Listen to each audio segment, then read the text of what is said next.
Hey MMA fans, Cage Minds, Micah Frankel, here to recap UFC 150. Let's start off on the prelim, start off on the one Facebook prelim. It was Nick Lentz versus Iji Mitsuoka. We had predicted for Lentz to win with unanimous decision. Lentz right away used his wrestling, came in, took Mitsuoka down, was able to maneuver to the back, ground and pound, a TKO, 3:45 of the first round, an impressive debut at featherweight for Nick Lentz. We'll go to the FX prelims now, start that out with Dustin Page taking on Chico Camus. And Camus gets the takedowns, he's on top, using the ground and pound, had to avoid a deep locked-in triangle in the first round, but after that it was smooth sailing. We have 29-28 on two judges' scorecards, and 30-27 on one. I agree with the 29-28. Chico Camus gets his debut victory in the UFC. Keep moving on. We got Ken Stone versus Erik Perez. This fight would come out. The two fighters would meet in the middle of the ring, would start swinging at each other. Perez would get clipped by Stone, but answer right back and drop Stone. Finish it off with a few punches, a 17-second TKO, round number one. Erik Perez, that is the fastest TKO in the bantamweight division's history in the UFC and or the WEC. Keep going on up those prelims. We got Jared Hamman versus Michael Kuiper. We were right on all three of those first ones. This one we had Jared Hamman predicted to win out of unanimous decision. I thought he was the cleaner, more technical striker. He'd be able to avoid the groundwork of the judo black belt. Both men would swing. Hamman was outpointing Kuiper, but Kuiper just hits a lot harder. Found the button on Hamman, hit him a couple consecutive times. A TKO, 2:46 of the second round. Michael Kuiper with his first UFC win in his second UFC fight. Now we go to what was the prelim main bout. Dennis Bermudez versus Tommy Hayden. We had predicted for Hayden to win with the submission, seeing as how Bermudez had a tendency to get submitted. Well, Bermudez is now working with Matt Serra. His jiu-jitsu looked awesome. His wrestling looked dominant again. He was the more powerful and athletic man out there. Gets a submission guillotine, grabbing the neck, pushing Hayden all the way against the cage, using his strength. A beautiful guillotine, a submission of the night, award-winning guillotine, 4:43 of round number one.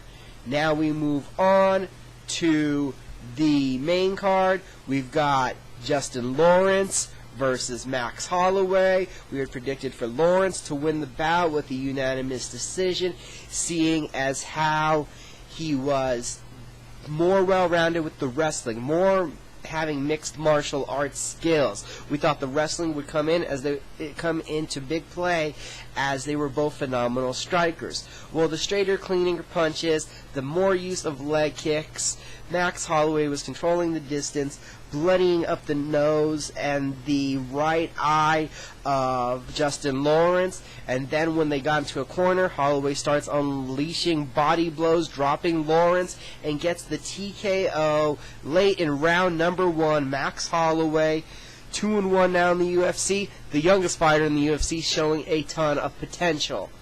Go further up that main card, we got Yushin Thunder Okami versus Buddy Roberts. We had predicted for Okami to win this one with unanimous decision. In the first round, Okami had everyone worried. He came out and again tries to strike. Okami is a judo practitioner, he is a wrestler. We had said if he tried to strike, Roberts would knock him out. Roberts came close to knocking him out, did hurt him. Once Okami got hurt, though, he went back to what he should have done the entire fight. Got the clinch, got the takedown, was landing ground and pound. Roberts had flipped over.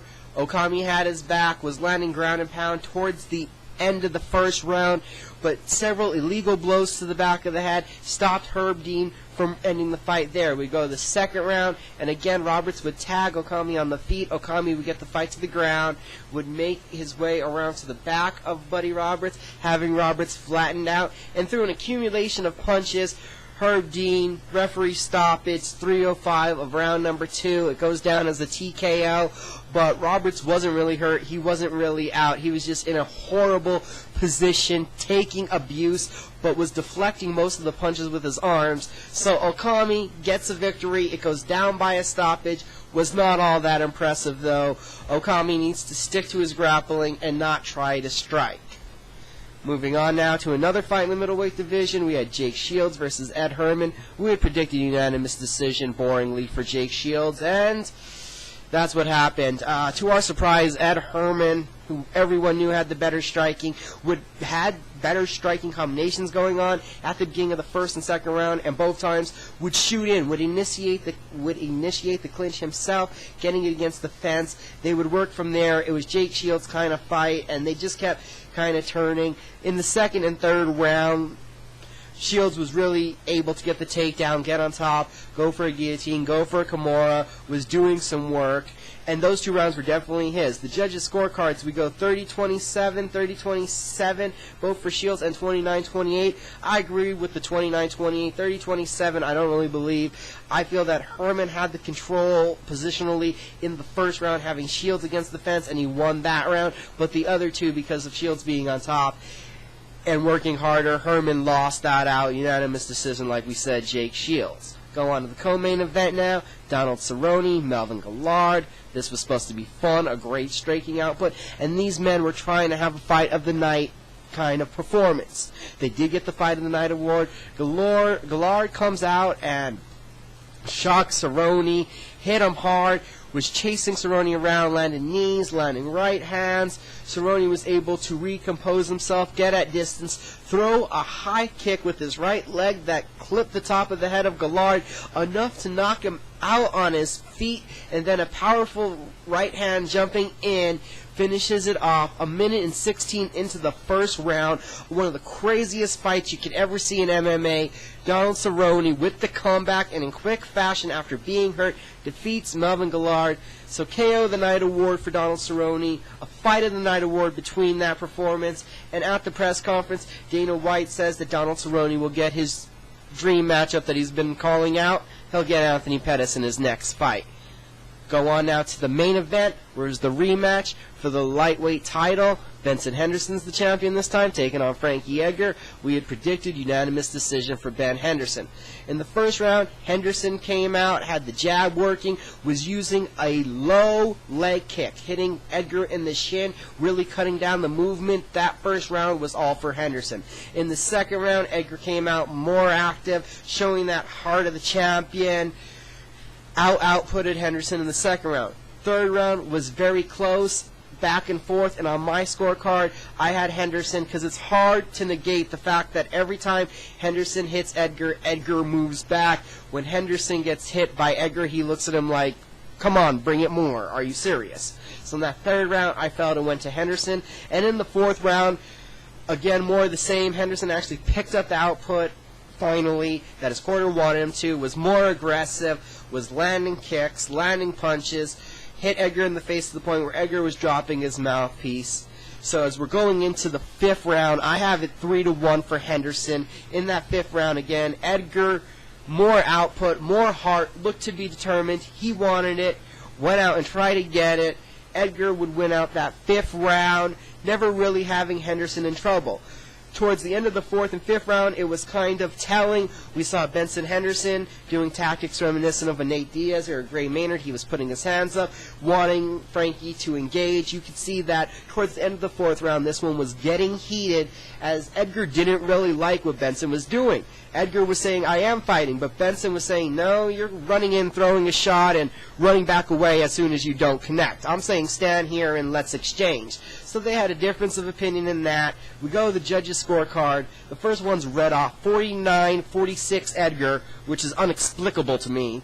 They must have been watching the same fight that Joe Rogan thought he was commentating, as Rogan, throughout the fourth and fifth round, was reluctant and unwilling to ever comment on any strike landed by Henderson. But by the tiniest blow landed by Edgar, he was, oh my God, look at the right hands landed by Edgar. So with biased commentating, that judge must have been listening to that. On the other two scorecards, we go 48-47 for Benson Henderson, who retains his title by split decision, and those two judges had it the way I saw it. Rounds 1, 3, and 4 for Henderson, round 2 and 5 for Edgar.